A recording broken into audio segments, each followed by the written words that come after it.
So welcome to the next edition of Ted Listens. My name is Ted Wigsell from Your Business Community. I'm joined today by Darren from Carbon Shore Consulting. Carbon Shore Consulting Limited. Welcome, Darren. Carbon Shore Consult. Carbon Shore it is, for sure. Welcome, Darren. Thanks, Ted. So, commercial energy is in the news a lot, and we're going to get a lot of bankruptcies because of the cost of energy. We are. What can be done? Honestly, very little if you're considering a contract at the moment. If you're up for a contract renewal right now, you're going to be struggling because prices have temporarily, we hope, as a blip, gone up. And that's as a result of what's going on in the Middle East. There are also other additional costs that are being added, and that's due to decisions made by the current and previous governments, which is all around net zero. And we're seeing added costs because of the infrastructure improvements that are being made in order to support all of the additional renewables that are being added to the grid as a result of us wanting to be greener as a country. And all of that adds on to price and cost. But what you need to do realistically is look at how you can achieve a reduction in your energy usage where possible, which we can help out with at Carbon Shore, as well as obviously looking at not just the best tariff, but what other elements of your bill that you can reduce within your energy costs. And that's exactly what we do. And what are you seeing amongst your consumer, your customer base? Are you seeing people closing or?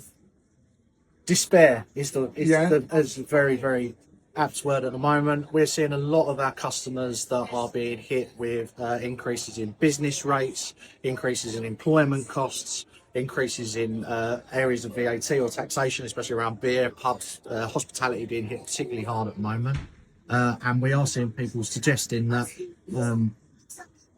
the current energy crisis as a result of the war in the Middle East is potentially going to be the straw that breaks the camel's back. We are going to see a lot of people shutting their doors for good, and a lot of bankruptcies potentially as well, because in relation to hospitality, because of the poor credit ratings at the moment, people are backing their businesses and they're putting their own properties, their own homes in the line in order to support those businesses as well, which is unfortunate at the moment with what's happening, not just to hospitality, to business as a whole. I want to ask you a question that is not going to be necessarily our policy, but I'd like your opinion on should we be looking at traditional fossil fuels, and what do you think about fracking? I would suggest at the moment, with the volatility in the market, supply is obviously going to help with the cost of energy. Certainly in the short term, it would be advisable, in my opinion, fracking to open it up. It's unexplored. If you give tax incentives and you don't impose so many, because there's a lot of carbon taxes that increase artificially the cost of gas and oil. If you take them away and incentivize exploration locally, ironically, we actually end up with less CO2 because we're taking the oil and the gas out of our own source locally. We've not got the additional transportation costs of shipping that over from abroad. That's definitely going to have a reduction in both the CO2, but also it should bring down the price because it will affect the supply and demand side of things. So yes, we probably should start fracking again. Opening up the oil fields should bring down oil costs as well, which has, again, the knock-on effect to fuel prices as well as other products. And I think that we should, not just fracking, we should just open up the North Sea to further exploration as well. I think I was reading an article the other day, 1.1 billion barrels have been found by our neighbours on the other side of the North Sea, which we should be able to extract ourselves and benefit from, instead of paying them for the privilege of exporting it just from over there back to us, and they make the money. It always amazes me the amount of expertise we've got across our membership.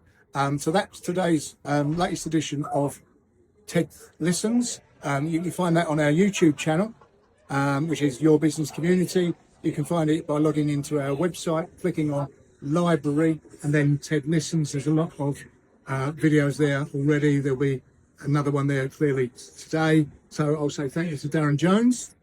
Thank you, Ted. Thank you for being interviewed. Look forward to seeing you next time.